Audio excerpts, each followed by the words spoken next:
But of course, when people talk about common sense, they mean uncommon sense. Every time you hear that somebody has a lot of common sense, it means he's got uncommon sense. And it is much harder to have common sense than is generally thought. Let me give you an interesting example. In the investment world, it involves an enormous amount of high IQ people trying to be more skillful than normal. You can hardly imagine another activity that gets so much attention. Weird things have happened. And years ago, one of our local investment counseling shops, a very big one, they were looking for a way to get an advantage over other investment counseling shops. And they reasoned as follows. We've got all these brilliant young people from Wharton and Harvard and so forth, and they work so hard trying to understand business and market trends and everything else. And if we just ask each one of our most brilliant men for their single best idea, then created a formula with this collection of best ideas, we would outperform averages by a big amount. And that seemed plausible to them because they were ill-educated.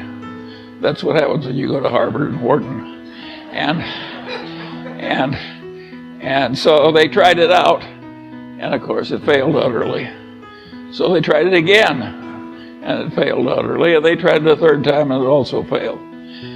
And of course what they were looking for is the equivalent of the alchemists of centuries ago who wanted to turn lead into gold.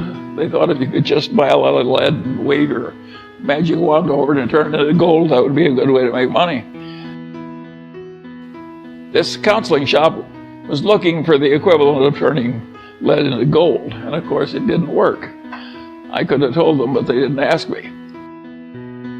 The interesting thing about this situation is that this is a very intelligent group of people that's come from all over the world. You've got a lot of bright people from China, where people tend to average out a little smarter. The issue is very simple. It's a simple question. Why did that plausible idea fail? Just think about it for a minute. You've all been to fancy educational institutions. I'll bet you there's hardly one in the audience who knows why that thing failed. That's a pretty ridiculous demonstration I'm making. How can you not know that? It's one of the main activity of America. It's an obvious and important failure. Surely we can explain it. You have to have stayed awake in your freshman college courses to answer that question. If you ask that question at a Department of Finance, at a leading place, the professors wouldn't answer it right. Now I'm going to leave you that question because I want you perplexed. But that's one you should be able to answer. It shows how hard it is to be rational on something very simple.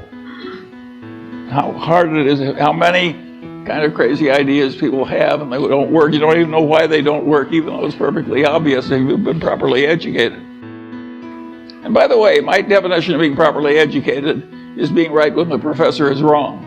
Anybody can spit back what the professor tells you. The trick is to know when he's right and when he's wrong. That's the properly educated person. And of course, they're frequently wrong, particularly in the soft sciences. In fact, if you look at a modern elite institution, it's fair to say that a lot of the faculty are a little crazy. It's so left-wing now in the humanities. It's very peculiar. That's another thing. Why should 90% of the college professors in the humanities be very left-wing? I leave that question for you too. Another issue, of course, that's happened in the world of stock picking, where all this money and effort goes into trying to be rational, is that we've had a really horrible thing happen to the investment counseling class. And that is, these index funds have come along and they basically beat everybody. And not only that, the amount by which they beat everybody is roughly the amount of cost of running the operation and making the changes in investments. So you have a whole profession that is basically being paid for accomplishing practically nothing. This is very peculiar. This is not the case with bowel surgery or even the criminal defense bar and the law or something. They have a whole profession where the chosen activity they've selected, they can't do anything. Now, in the old days, the people in the profession always had some of this problem. And they rationalized as follows: we are saving our clients from the insurance salesman and the stockbroker, the standard stockbroker that serves the active trader. And they were saving people from the life insurance salesman and the hustling stockbroker who liked active trading. And I suppose in the sense that the investing class is still saving those people from an even worse fate. It is very peculiar when a whole profession that works so hard and is so admirable, and the members of which we are delighted when they marry into our families, and they just can't do what the profession is really trying to do, which is get better than average results. How is that profession handling this terrible situation as index investing gets more and more popular, and including by a lot of fancy places? Well, I'll give you a very simple answer. They're handling it with denial. They have a horrible problem they can't fix, so they just treat it as non-existent. This is a very stupid way to handle a problem. Now, it may be good when you're thinking about your own death, which you can't fix, and just denial all the way to the end. But in all the practical fields of life, problem thoroughly understood is half solved or better coped with. So it's wrong to have all these people in just a state of denial and doing what they always did year after year and hoping that the world will keep paying them for it, even though an unmanaged index is virtually certain to do better. It's a very serious problem. And think of how much New York, say, needs a flow of money from finance. Think what would happen to Manhattan if there weren't any fees for investment management or trading spreads and so on. So it's a weird situation. And of course, it's unpleasant. Big investment counseling shops some of them shrink and some go out of business. And the value investors, of course, who many of I know because we came from that tradition, the value investors who are honorable are quitting. Boom, boom, boom. What worked for them for years stopped working, and they're honorable people, they just quit. And they're also rich. So it makes it easy. But those who aren't rich have a hell of a problem. It costs about $50,000 to say in Manhattan to send your kid to preschool, non-deductible. And that's just the start of an endless procession of years of vast expense. If your game is money management, you have a serious problem. I don't have any solution for this problem. I do think that index investing, if everybody did it, won't work. But for another considerable period, index investing is going to work better than active stock picking, where you try and know a lot. Now, at a place like Berkshire Hathaway or even the Daily Journal, we've done better than average. And now there's a question: why has that happened?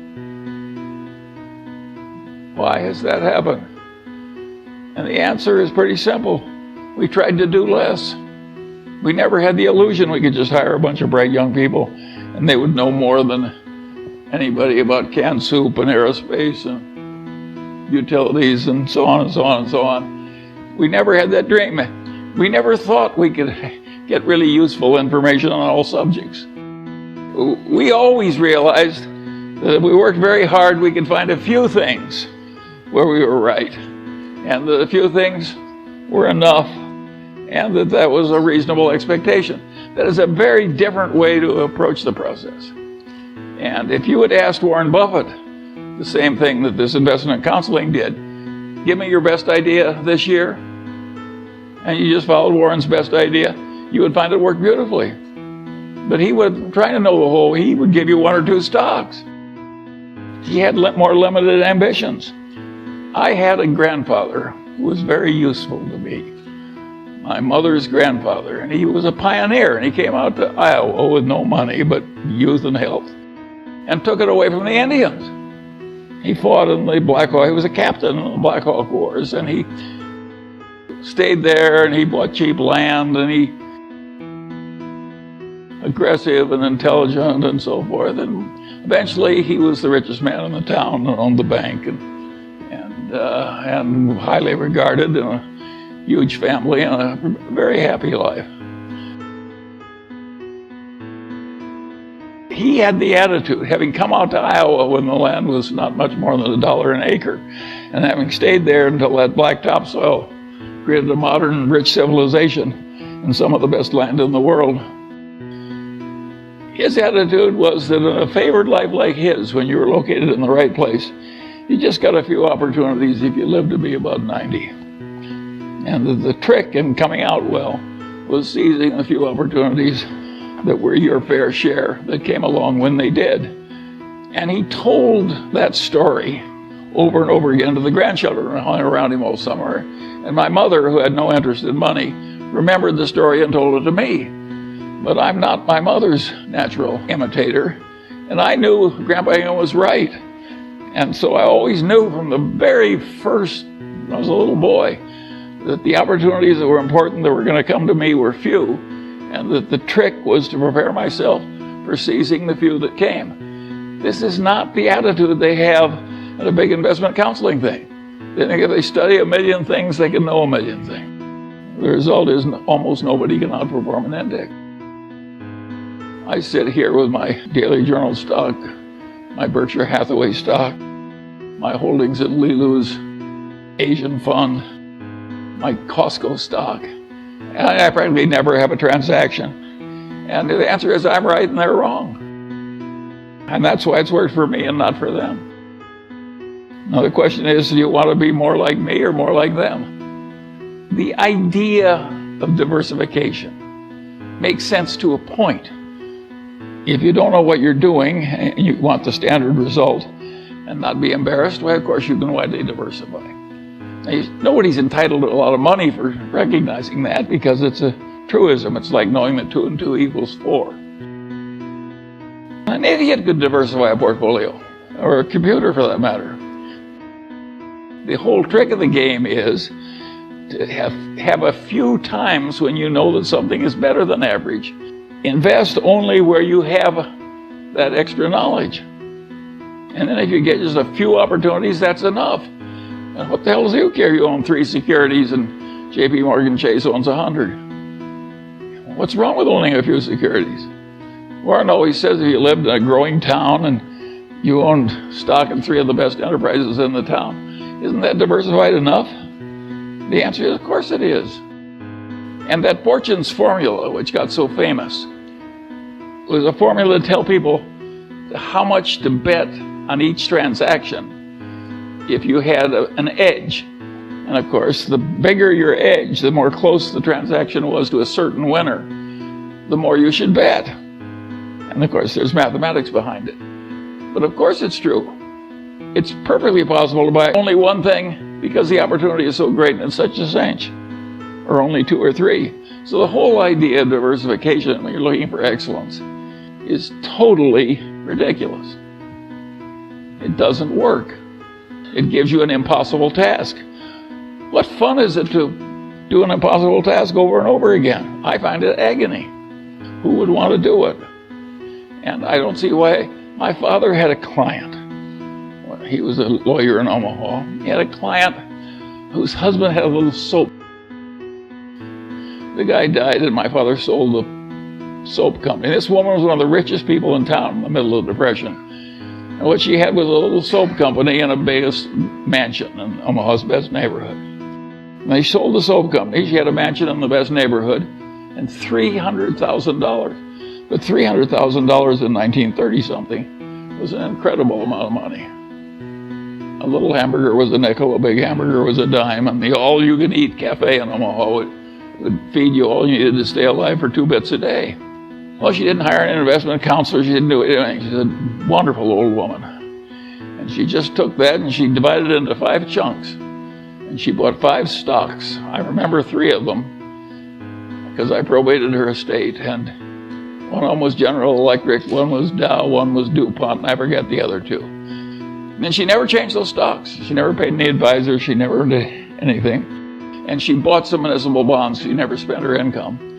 And she bought some municipal bonds from time to time with the incomes. By the time she died in the 50s, she had $1.5 million. No costs, no expenses. I said, how did you decide to do that? She said, well, she said, I thought electricity and chemistry were the coming things. You just chunked it all in and sat on her ass. If you stop to think about it, think of all the expense and palaver that she didn't have to listen to, all the trouble she avoided, and zero costs. What people don't realize, because they're so mathematically illiterate, is if you make 5% and pay 2 of it to your advisors, you're not losing 40% of your future. You're losing 90%.